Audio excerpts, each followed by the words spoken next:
Hello students, myself Sandeep Chaudhary and welcome to textile 2020। उम्मीद करता हूँ आप सभी लोग ठीक हैं। सबसे पहले मैं अपने व्यूअर्स का बहुत बहुत धन्यवाद करना चाहता हूँ, जिनके सपोर्ट की वजह से आज हमारे चैनल पर 10,000 सब्सक्राइबर पूरे होने वाले हैं। आप लोगों के प्यार और सपोर्ट की वजह से आज हमारा चैनल इस मुकाम तक पहुँचा है।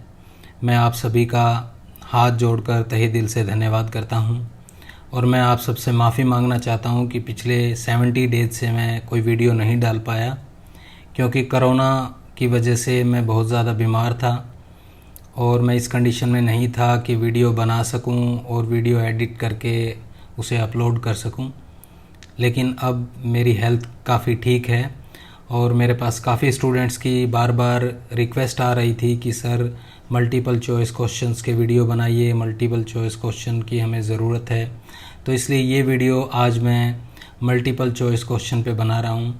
हालांकि मुझे लगता है कि मल्टीपल चॉइस क्वेश्चंस के वीडियो में ज़्यादा कुछ मैं आपको बता नहीं सकता, लेकिन फिर भी आप लोगों की रिक्वेस्ट पे मैंने ये वीडियो बनाया है और मैं उम्मीद करता हूँ कि आप सभी को इससे काफ़ी हेल्प होगी, क्योंकि यूपी में जो एग्ज़ाम होने हैं उनमें मल्टीपल चॉइस क्वेश्चन आने हैं, तो उन स्टूडेंट्स के लिए ये वीडियो काफ़ी हेल्पफुल होगा।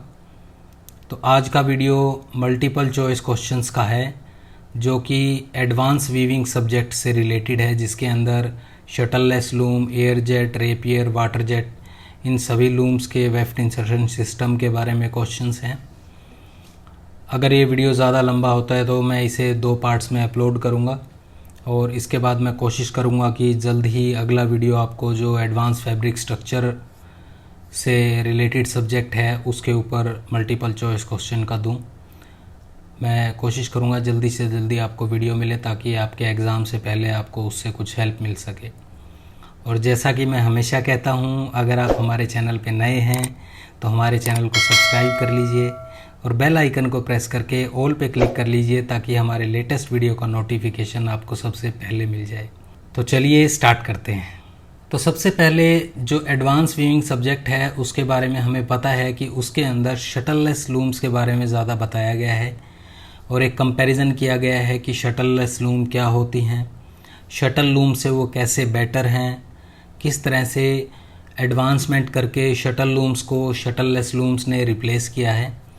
तो उससे रिलेटेड ही हमारा पहला क्वेश्चन है कि shuttleless looms picking is done by the help of, कि शटललेस लूम्स में पिकिंग किस एलिमेंट की मदद से की जाती है।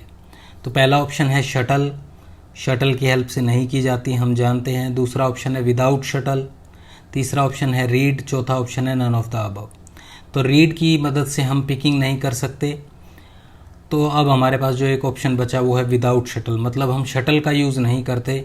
अगर हम शटल का यूज़ नहीं करते तो किसी अदर मीडियम का यूज़ करते हैं, जैसे कि एयर का यूज़ करके एयर जेट लूम में, वाटर का यूज़ करके वाटर जेट लूम में, रेपियर जो कि एक प्लास्टिक स्टिक होती है उसका यूज़ करके रेपियर लूम में, और प्रोजेक्टाइल जो कि एक स्टील एलिमेंट होता है उसका यूज़ करते हैं हम प्रोजेक्टाइल लूम में। तो इसका सही आंसर है विदाउट शटल, ऑप्शन बी इसका राइट आंसर है कि हम बिना शटल की मदद से शटललेस लूम में पिकिंग करते हैं किसी अदर मीडियम की हेल्प से।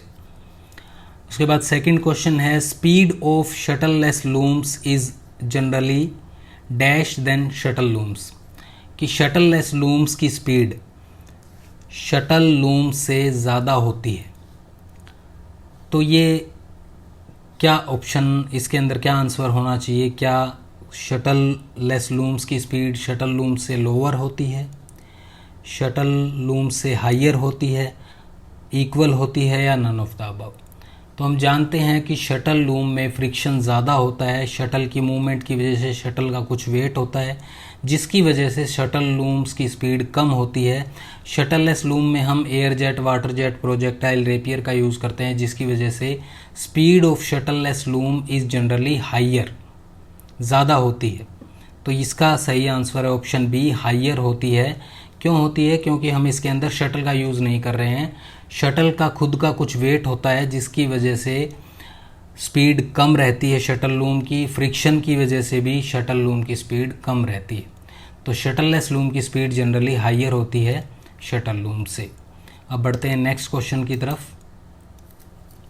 Question number 3, new weft insertion system is based on the principle of, जो नया वेफ्ट इंसर्शन सिस्टम है जो कि हम शटल लेस लूम में यूज़ करते हैं, वो किस प्रिंसिपल पर बेस्ड होता है? एयर जेट पिकिंग पर बेस्ड है, वाटर जेट पिकिंग पर बेस्ड है, रेपियर पिकिंग पे बेस्ड है, या ऑल ऑफ द अबव है? तो हम जानते हैं कि हमारी जितनी भी शटल लेस लूम्स हैं उनमें या तो एयर जेट या वाटर जेट या रेपियर पिकिंग का यूज़ होता है। तो ये तीनों ही न्यू वेफ्ट इंसर्शन सिस्टम के अंदर यूज़ किए जाते हैं।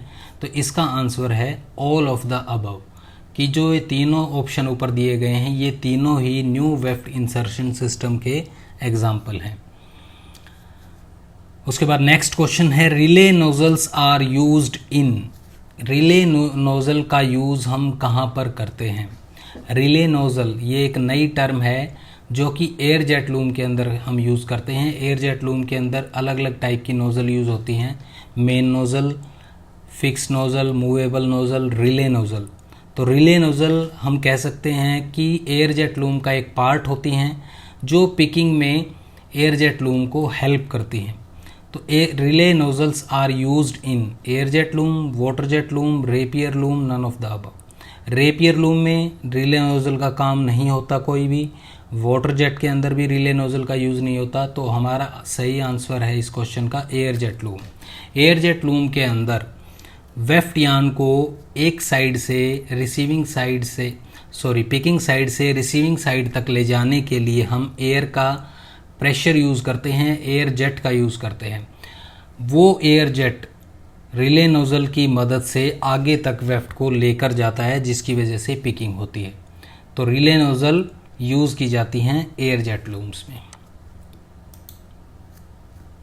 उसके बाद नेक्स्ट क्वेश्चन है, shuttle runs on the dash in shuttle looms. Shuttle looms के अंदर शटल कहाँ पर रन करती है, किस जगह पर रन करती है? ऑप्शन ए है स्लेस बोर्ड, ऑप्शन बी है रेस बोर्ड, ऑप्शन सी है read space and option D है फ्रंट रेस्ट। तो स्लेस बोर्ड क्या होती है? स्लेस बोर्ड स्ले को नीचे जो हमारी शाफ्ट लगी होती है उससे कनेक्ट करती है रॉकिंग शाफ्ट से, और स्ले की फॉरवर्ड एंड बैकवर्ड मूवमेंट में हेल्प करती है। रेस बोर्ड जिस स्ले के ऊपर जहाँ पर शटल एक साइड से दूसरी साइड तक मूव करती है उस सरफेस को हम रेस बोर्ड बोलते हैं, उसके ऊपर शटल रन करती है। रीड स्पेस जो रीड का स्पेस होता है उसको रीड स्पेस बोलते हैं। फ्रंट रेस्ट जहाँ से फैब्रिक बन के आगे गाइड होके क्लॉथ रोलर पे बाउंड होता है उसको फ्रंट रेस्ट बोलते हैं। तो रेस बोर्ड के ऊपर हमारी जो शटल है शटल लूम्स के अंदर वो रन करती है। शटल लूम्स की बात हो रही है यहाँ पे, शटल लेस लूम की नहीं हो रही है। तो शटल लूम्स के अंदर शटल रेस बोर्ड के ऊपर रन करती है। नेक्स्ट क्वेश्चन है, the production rate per our is high of. Production rate per our इसका मतलब क्या है? प्रोडक्शन रेट पर आवर का मतलब है कि एक घंटे में हमारी लूम कितना प्रोडक्शन दे रही है, कितना फैब्रिक प्रोड्यूस कर रही है। तो पर आवर कोई किसी भी लूम का प्रोडक्शन रेट उसकी आरपीएम यानी स्पीड पे डिपेंड करता है। कोई भी लूम जितनी हाई स्पीड पे चलेगी उसका प्रोडक्शन रेट उतना ही ज़्यादा होगा।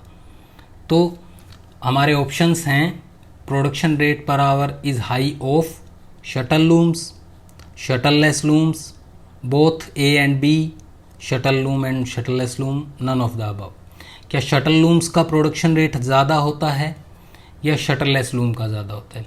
ऑब्वियस बात है कि शटल लेस लूम्स की स्पीड हाई होती है, इसलिए जो प्रोडक्शन रेट पर आवर है वो भी शटल लेस लूम्स का हाई होता है as compare to shuttle looms. और क्या रीज़न है वो हमने पीछे डिस्कस किया कि शटल लूम्स में शटल का फ्रिक्शन होता है, शटल का वेट होता है, जिसकी वजह से टाइम लगता है उसे एक साइड से दूसरी साइड तक जाने में और लूम की स्पीड स्लो रहती है। तो ऑप्शन बी है, शटल लेस लूम्स में production rate per hour high होता है। Question number 7, the function of accumulator is to store. Accumulator, हमें इस क्वेश्चन का आंसर देने के लिए पहले हमें पता होना चाहिए कि एक्यूमुलेटर क्या होता है। आप इस वर्ड को अगर ध्यान से देखें तो ये दो वर्ड से मिलके बना है, एक्यूमुलेट और प्लस OR। एक्यूमुलेटर, एक्यूमुलेट का मतलब होता है इकट्ठा करना। तो एक्यूमुलेटर एयर जेट लूम में एक पार्ट होता है जो वेफ्ट यार्न को पहले से स्टोर करके रखता है, एक प्री डिटरमाइंड लेंथ को पहले से वेफ्ट पैकेज से अपने ऊपर वाइंड करके रखता है ताकि सही टाइम पे वो वेफ्ट यार्न को रिलीज कर सके। एयर जेट लूम में पैकेज से 2 या 3 पिक का यार्न एक्यूमुलेटर अपने ऊपर स्टोर करके रखता है और जैसे ही एक पिक जाती है वो एक एक्स्ट्रा पिक अपने ऊपर स्टोर कर लेता है। तो इसका आंसर क्या होना चाहिए? The function of accumulator, accumulator का फंक्शन क्या है? टू स्टोर, क्या स्टोर करता है वो? Warp yarn, weft yarn, selvage yarn, none of the above. Warp yarn हम जानते हैं कि बीम में होता है, तो ये आंसर हमारा सही नहीं है। वेफ्ट यार्न, ये हमारा आंसर सही है, option B is the right answer, क्योंकि वेफ्ट पैकेज से जो वेफ्ट यार्न निकलता है उसे एक्यूमुलेटर पिकिंग के लिए स्टोर करके रखता है। सेल्वेज यार्न इसका आंसर नहीं है, नन ऑफ द अबव भी इसका आंसर नहीं है, तो इसका आंसर है वेफ्ट यार्न। नेक्स्ट क्वेश्चन है, yarn used in water jet looms are. जो हम वाटर जेट लूम्स चलाते हैं उसके अंदर हम वाटर का यूज़ करते हैं पिकिंग करने के लिए। जैसे हम गाड़ी को वॉश करने के लिए या जब भी हम वॉशिंग के लिए गाड़ी या बाइक लेके जाते हैं तो वहाँ पर जो वॉशिंग करने वाले होते हैं वो प्रेशर के साथ गाड़ी के ऊपर प्रेशर के साथ वाटर को स्प्रे करते हैं, जिसकी वजह से जो भी मिट्टी या दाग धब्बे या जो भी चीज़ें चिपकी होती हैं वो उस प्रेशर की वजह से गाड़ी या बाइक से निकल जाती हैं, तो उसे हम वाटर जेट बोलते हैं। अब बात आती है कि लूम में वाटर जेट कैसे यूज़ होता है। वाटर जेट को हम प्रेशर के साथ अप्लाई करते हैं, जिसकी वजह से यार्न उस वाटर जेट की हेल्प से पिकिंग साइड से रिसीविंग साइड तक, मतलब लूम की एक साइड से दूसरी साइड तक पहुंच जाता है। एयर जेट लूम में एयर प्रेशर को हम एयर के जेट को क्रिएट करते हैं। जैसे हम गाड़ी में हवा भरवाने के लिए दुकान पे जाते हैं तो जो पाइप होती है हवा भरने के लिए, उसके अंदर से जब हम उसको प्रेस करते हैं तो बहुत तेज़ प्रेशर के साथ हवा निकलती है। वो क्यों निकलती है? क्योंकि हमने पीछे एक कंप्रेसर लगाया होता है, एक टंकी होती है जिसमें हम एयर को इकट्ठा करते हैं और फिर उसे हम पाइप के थ्रू बाहर निकालते हैं, और वहाँ पर भी आगे हमने एक पतली नोज़ल लगा रखी है, जिसकी वजह से जो अंदर का प्रेशर के साथ एयर अंदर है टैंक के, वो पाइप से बहुत तेज़ प्रेशर के साथ निकलती है, तो उसके सामने जो भी चीज़ आती है वो आगे निकल जाती है। इसी प्रकार से हम वाटर को टैंक के अंदर प्रेशराइज करते हैं और फिर पाइप के थ्रू जेट क्रिएट करते हैं। उस जेट की मदद से जो यार्न है हमारा एक साइड से दूसरी साइड तक जाता है।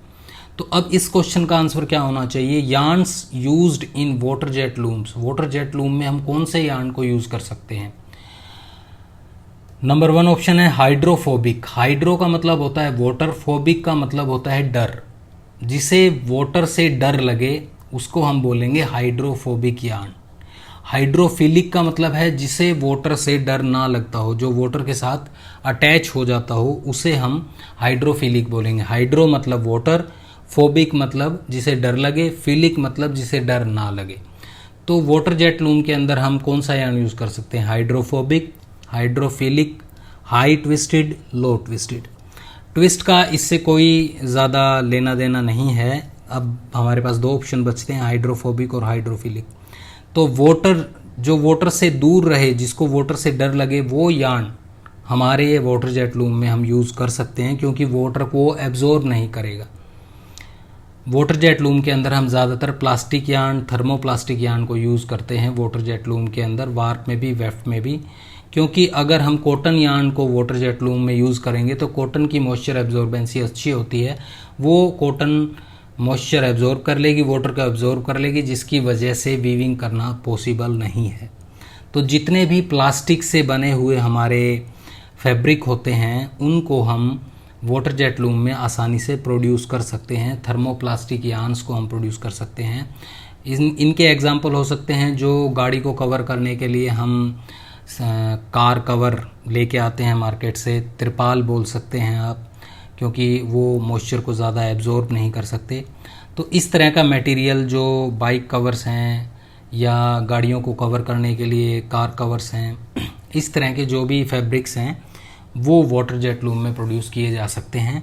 तो वाटर जेट लूम्स के अंदर हम हाइड्रोफोबिक यार्न्स, यानी जो वाटर को एब्जॉर्ब ना करते हों, जिनका मॉइस्चर एब्जॉर्प्शन बहुत ही कम हो, लाइक नायलॉन, पॉलिएस्टर, ये बहुत ही कम 0.4% और इनका मॉइस्चर एब्जॉर्प्शन बहुत कम होता है, तो हम इन्हें हाइड्रोफोबिक यान कह सकते हैं। या हम कह सकते हैं कि थर्मोप्लास्टिक यान या प्लास्टिक यान्स हम वाटर जेट लूम के अंदर यूज़ करते हैं। नेक्स्ट क्वेश्चन है, the weft storage unit of air jet loom is located at. Weft storage unit किसे हम वेफ्ट स्टोरेज यूनिट कहेंगे? जो वेफ्ट को स्टोर करती है। जैसा मैंने आपको पिछले क्वेश्चन में बताया, एक्यूमुलेटर का काम होता है वेफ्ट को स्टोर करना। तो एयर जेट लूम के अंदर वेफ्ट स्टोरेज यूनिट कहाँ पर लोकेटेड होती है, कहाँ पर रखी होती है या लगी होती है? राइट साइड में, लेफ्ट साइड में, टॉप में या बॉटम में। अब हमें ये पता कैसे लगेगा कि लूम की राइट साइड कौन सी है और लेफ्ट साइड कौन सी है, या लूम की फ्रंट साइड कौन सी है और बैक साइड कौन सी है? तो आप इस चीज़ को हमेशा याद रखिए कि जिस तरफ फैब्रिक बन के निकलता है उसे हम लूम की फ्रंट साइड बोलते हैं, और जहाँ पर वार्प यान्स यानी बीम लगी होती है उसे हम लूम की बैक साइड बोलते हैं।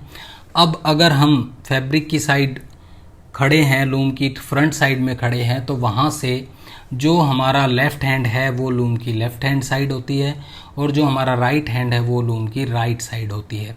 तो वेफ्ट स्टोरेज यूनिट लूम के अंदर, एयर जेट लूम के अंदर हमेशा लेफ़्ट साइड में लगी होती है, जिसे पिकिंग साइड भी बोला जाता है।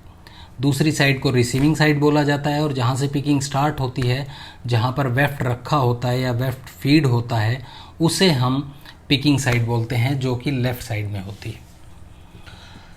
Question number 10, relay nozzles are use in which type of loom. ये क्वेश्चन हमने पीछे भी देखा कि रिले नोजल्स का कहाँ पर यूज़ होता है। तो रिले नोज़ल किस टाइप की लूम में यूज़ होती हैं? तो हमें पता है एयर जेट लूम के अंदर रिले नोज़ल का यूज़ होता है, तो इसका आंसर है ऑप्शन डी। ना रेपियर लूम में हम रिले नोज़ल यूज़ करते हैं, ना वाटर जेट लूम में, ना प्रोजेक्टाइल लूम में। उसके बाद नेक्स्ट क्वेश्चन है, the function of profile read is. Profile read हम जानते हैं कि एक पार्ट होता है लूम का जिसके अंदर हम डेंट्स को लगाते हैं और डेंट्स के थ्रू वार्प यार्न को पास करते हैं, और रीड का फंक्शन होता है बीट अप करना। लेकिन जो ये शटललेस लूम है, इनके अंदर हम एक अलग तरह की रीड यूज़ करते हैं जिसे प्रोफाइल रीड कहा जाता है। एयर जेट लूम के अंदर जो रीड है वो अलग शेप की होती है। इसे आप गूगल पे अगर सर्च करेंगे प्रोफाइल रीड, तो आप उसकी शेप को देख सकते हैं। वो शटल लूम की रीड के जैसी नहीं होती, उसके अंदर एक पर्टिकुलर शेप कट होती है जिसके अंदर से हम एक एयर गाइड चैनल प्रोवाइड करते हैं। उस गाइड के थ्रू, उस प्रोफाइल के थ्रू एयर पास होती है, और उसके थ्रू जाने से ही यार्न प्रॉपरली एक साइड से दूसरी साइड तक जा सकता है। तो प्रोफाइल रीड क्या काम करती है, क्या फंक्शन है प्रोफाइल रीड का? To guide the air, to guide the weft, to guide the reed, none of the above. तो एयर जेट लूम के अंदर प्रोफाइल रीड यूज़ होती है, तो हम कह सकते हैं कि प्रोफाइल रीड का यूज़ एयर को गाइड करने के लिए होता है। तो हमारा इसका सही आंसर है to guide the air. Option A is the correct answer. Weft को गाइड नहीं करती, ना ही वो रीड को गाइड करती है, एयर को गाइड करती है। एयर के प्रेशर की वजह से वेफ्ट यार्न प्रोफाइल रीड में पिकिंग साइड से रिसीविंग साइड तक जाता है। Question number 12, the function of weft detector is to. जो वेफ्ट डिटेक्टर है, वेफ्ट डिटेक्टर हमें नाम से ही पता लग रहा है, जो वेफ्ट को डिटेक्ट करे। तो वेफ्ट डिटेक्टर का फंक्शन क्या होता है? टू सेंस द ब्रेकेज, क्या ब्रेकेज हुआ है उसको डिटेक्ट करना। To sense the warp, warp को सेंस करना। To sense the weft, weft को सेंस करना, नन ऑफ द अबव। तो वेफ्ट डिटेक्टर जो वेफ्ट को डिटेक्ट करे कि वेफ्ट है या नहीं, तो इसका सही आंसर है to sense the weft. Weft को सेंस करना कि वेफ्ट प्रेजेंट है या नहीं है। ना ही ब्रेकेज को सेंस करता है वेफ्ट डिटेक्टर, ना ही वार्प को डिटेक्ट करता है।